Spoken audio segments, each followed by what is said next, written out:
When unpacking the box, you will find the front and rear light units, the generator unit with the mounting bracket, the generator cover and contact covers to install on the terminals.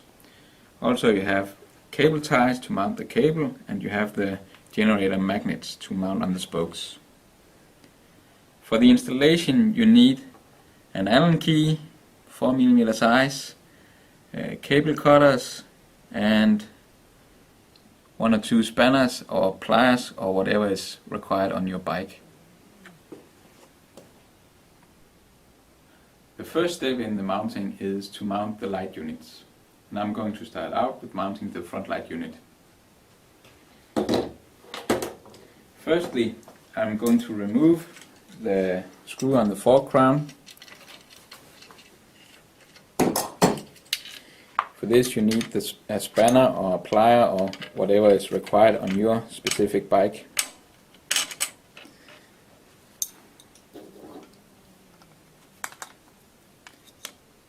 Then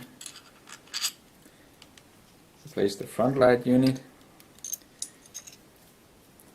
and mount it with the screw through the fork crown.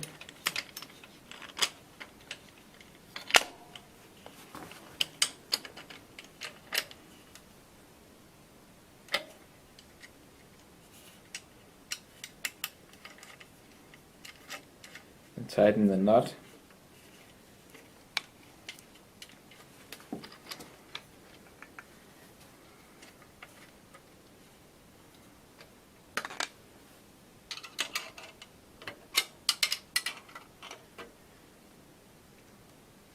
And before you tighten the nut completely, make sure you have adjusted the front light to the desired position, pointing the light cone forward. We're now ready for the installation of the rear light unit, and the first thing you need to do is to unmount the nuts on the back side of the light unit. This enables you to adjust the position of the screws for the mounting on the luggage carrier, and you're now able to position it in the standard mounting holes with either 50 or 80mm distance.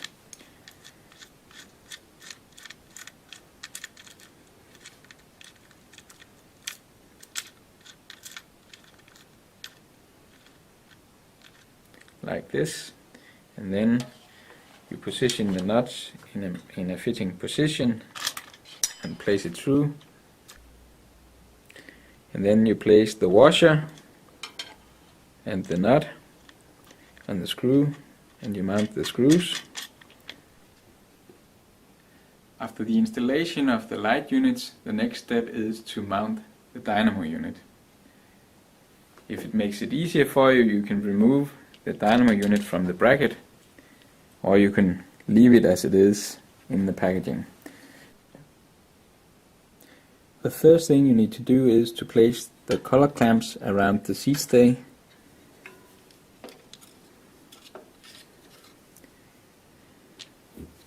And then you place it through on the back side of the bracket.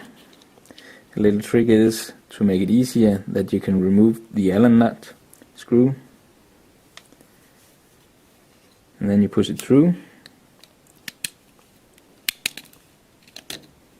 until it's almost tightened. Once it's tightened, you can place in the Allen nuts again.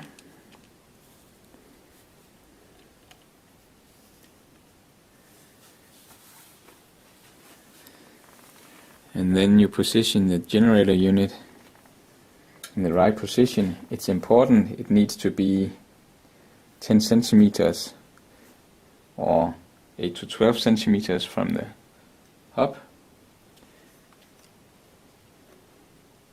And once you have found the right position, then you mount the Allen nuts and tighten the collar clamps securely.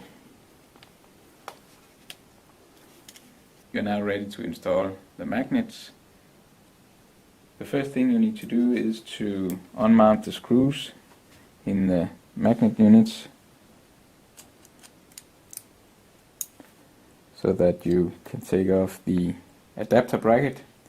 Then you find a suiting position on the spokes where the magnet unit can pass the generator or the dynamo unit. You position the magnet on the spokes.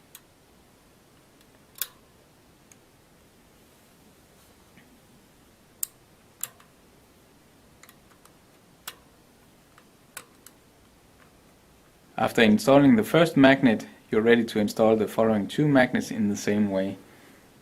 Make sure that you have the magnets placed in the right position so that they pass the center of the dynamo unit and the bracket.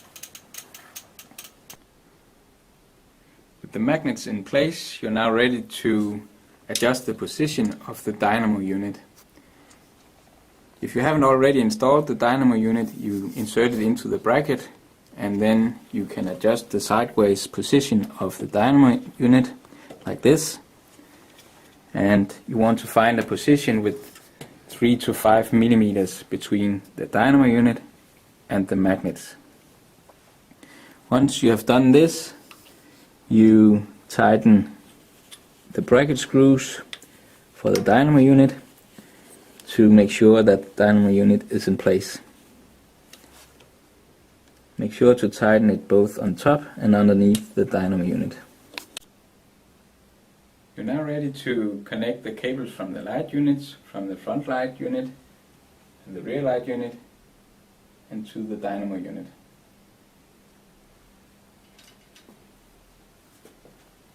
You take the cable from the front light unit and you can, for instance, make it pass underneath the front fork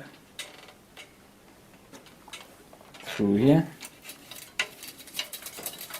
and then you make the cable run along the bike frame, for instance this way down here, and up the rear stay to the dynamo unit. And for the rear light, you can make it follow the luggage carrier down this way and up to the dynamo unit. When you install the cables for the front light unit, you need to make sure that you have sufficient cable passing through the fork to make the bike able to turn all the way to one side and all the way to the other side. You can mount the cable ties either around the frame, or if you have some brake cables or gear cables, you can mount the cable directly to this. And the good tip is to twist the cables, the light unit wire cables, together with the cables of the gears, so that they pass nicely along the frame underneath the bike.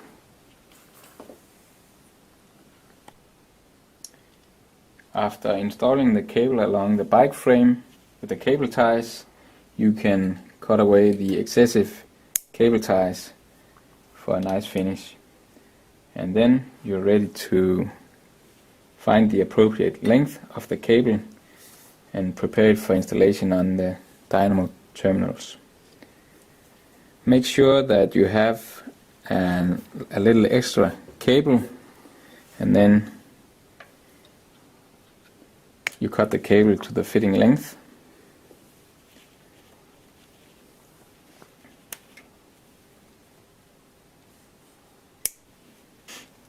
And you prepare the cables for the installation on the terminals. Remove a little of the insulation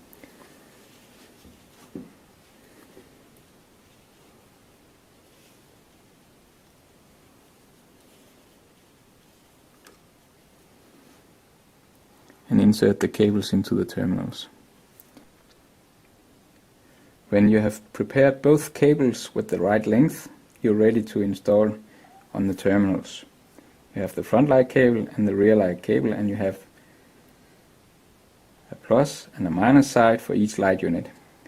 And you can, for instance, start with the cable or wire with the white line, and you mount it through the terminal hole like this.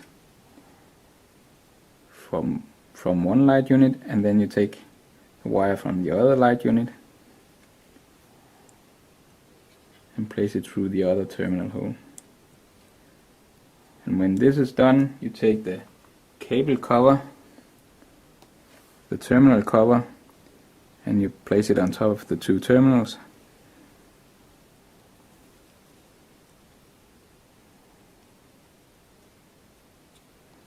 Now you're ready to close the dynamo unit with the dynamo cover. You place the wires for the light units into the outlet and position it good. Then you take the cable cover, make sure it's turning the right way to match the holes, and you place the cable covers, and you place the dynamo cover and push to have a click, and the cover is in place and the cables are positioned in the right way. Now the installation is done and you're ready to take the bike for a spin and see the road ahead of you. Happy safe cycling.